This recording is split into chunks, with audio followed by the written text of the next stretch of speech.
Saludos de nuevo.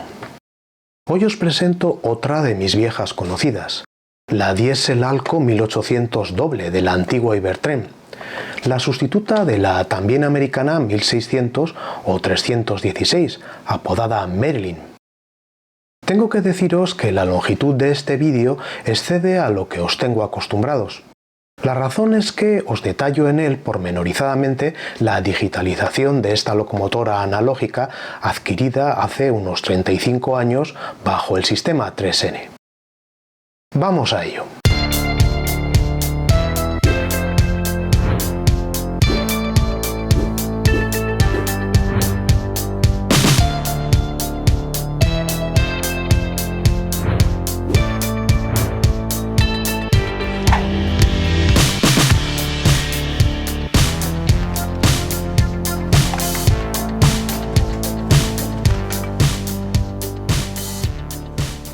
La al principio serie 1800, luego 318, es un conjunto de locomotoras diésel eléctricas construidas por la compañía estadounidense Alco en 1958, de las que Renfe adquirió 24 unidades financiadas mediante préstamo condicionado que llegaron a España vía Puerto de Santurce en el contexto del Plan Galicia, con el fin de potenciar el transporte de mineral entre las cuencas leonesas y los puertos gallegos.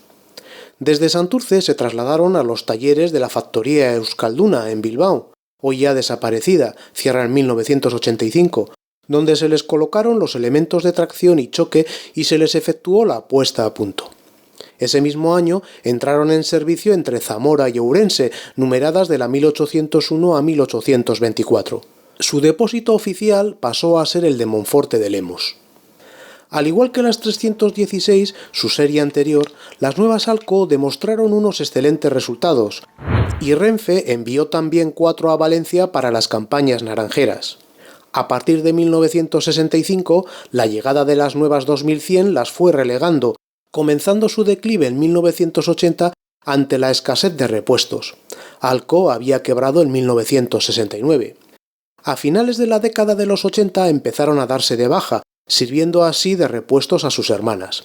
El problema añadido de carecer de freno dual acabó oficialmente con ellas en agosto de 1994. Ibertren editó esta versión bajo el sistema 3N cuando aún seguían funcionando en la vida real, con sus colores primigenios, verde-plata, aunque luego fueran repintadas al típico amarillo-verde. De las dos, una era motriz y la otra Danmi. No nos engañemos, el rojo de la parte superior de la motriz lo pinté yo hace más de 30 años. Su aspecto no es malo para tratarse de modelos con tantos años a cuestas, aunque la tipografía de los caracteres no alcanza la calidad de las de hoy día. Como ya he dicho en más de una ocasión, su tamaño excede a las editadas más recientemente por Arnold en sus versiones 316 y 318.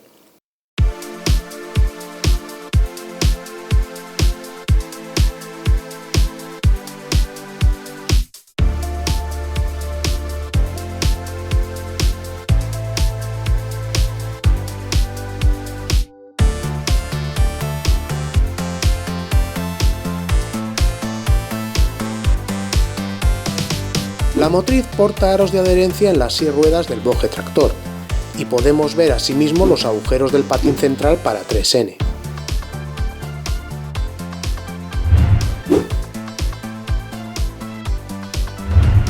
Retirar la carcasa no presenta ninguna dificultad.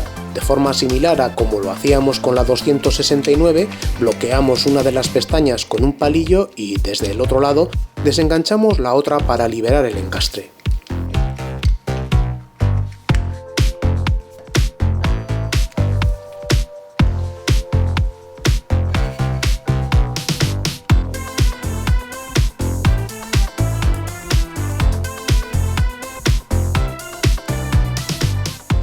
En su interior descubrimos una estructura metálica con 2 huecos amplios para alojar por un lado el motor y por otro el boje de contacto, que mantenía el patín suspendido por las placas de transmisión, a modo de muelle, para conseguir la fricción necesaria con el punto central de la vía. Apreciamos aquí el sencillo sistema de encaje y giro de los bojes.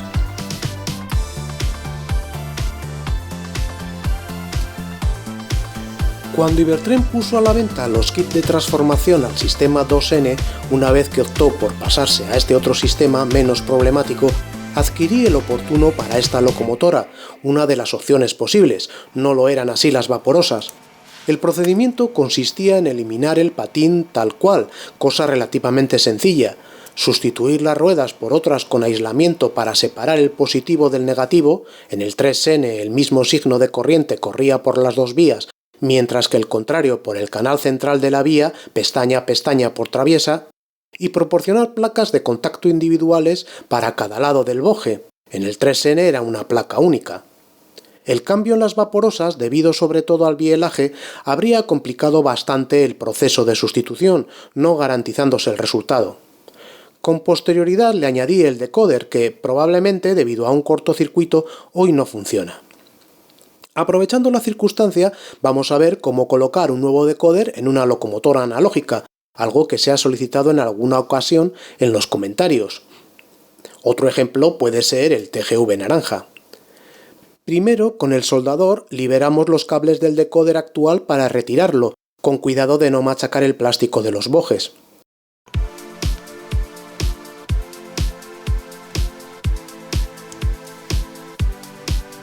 Es necesario liberar el motor de su cubierta de sujeción.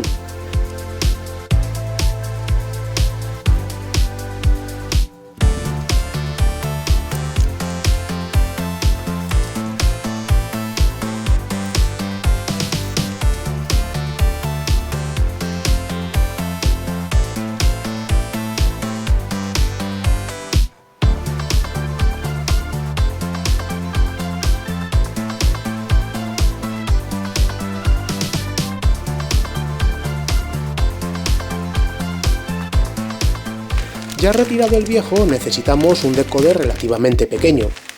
Este Quim alemán N025 nos viene al caso. Confirmamos en su manual dónde deben ir conectados los cables de cada color. Naranja y gris al motor, rojo y negro a las ruedas. Y procedemos con cuidado a estañar el conjunto.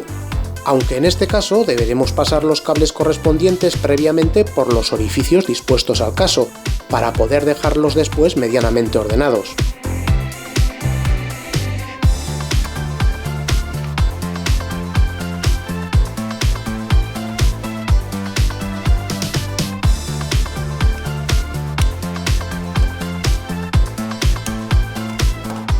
Si disponemos de un sistema de sujeción y apoyo, mucho mejor.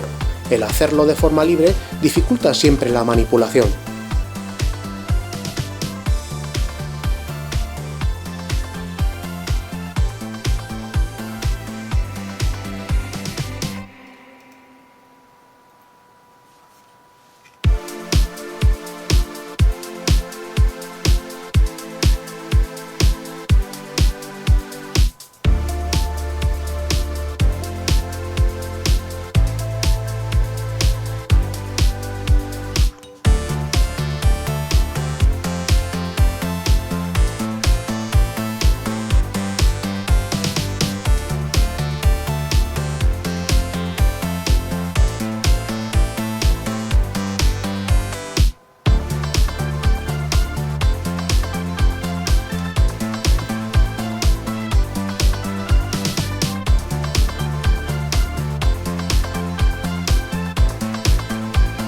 Una vez pasado el mal rato, devolvemos el motor al boje y lo cubrimos.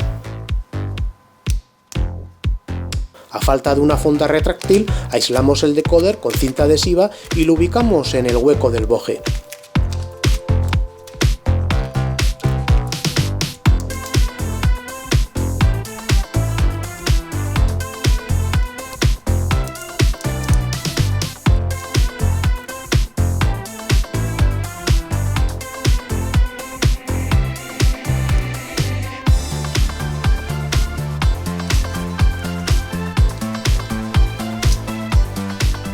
Aislamos también los cables amarillo y blanco.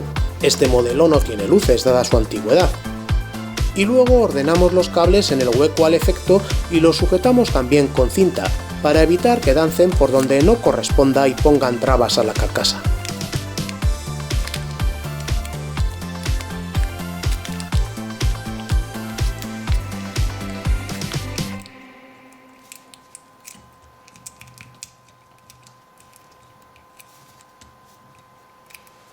Podemos sujetar también el decoder al chasis para evitar su roce con el resto de elementos y aprovechar para engrasar un poco los puntos de giro de los engranajes.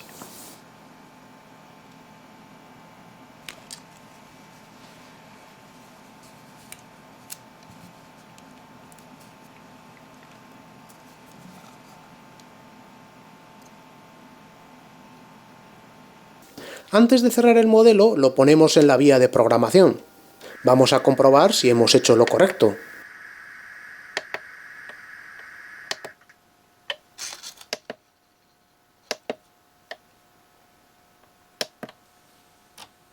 Dado que el decoder responde, vamos por buen camino.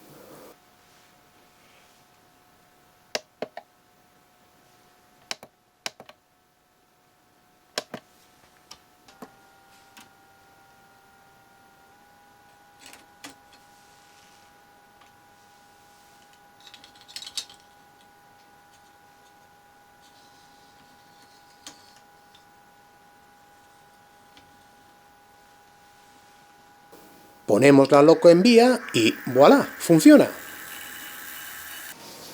Ya podemos devolver la carcasa a su lugar.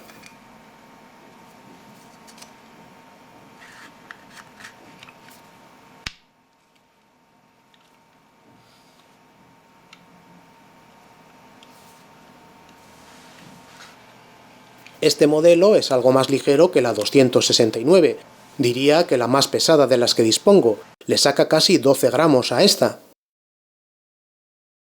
Por la contra, la Dummy no alcanza tan siquiera los 50 gramos, y eso porque le añadí un poco de plomo en los bojes. Su estructura interior es similar, solo que de plástico. La carcasa es idéntica.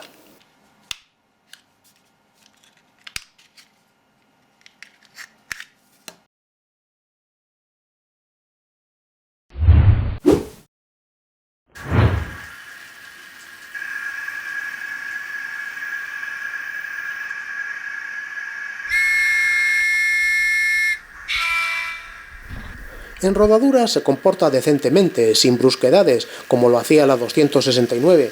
Se desplaza de forma suave, aunque a velocidades lentas puede llegar a detenerse en algunos cambios de vía y a patinar en curvas en ascenso. Por ello, resulta conveniente moverla a velocidades medias o incluso ligeramente altas.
Podemos llegar a detenerla incluso progresivamente con un conveniente giro del mando, a pesar de no contar con volantes de inercia.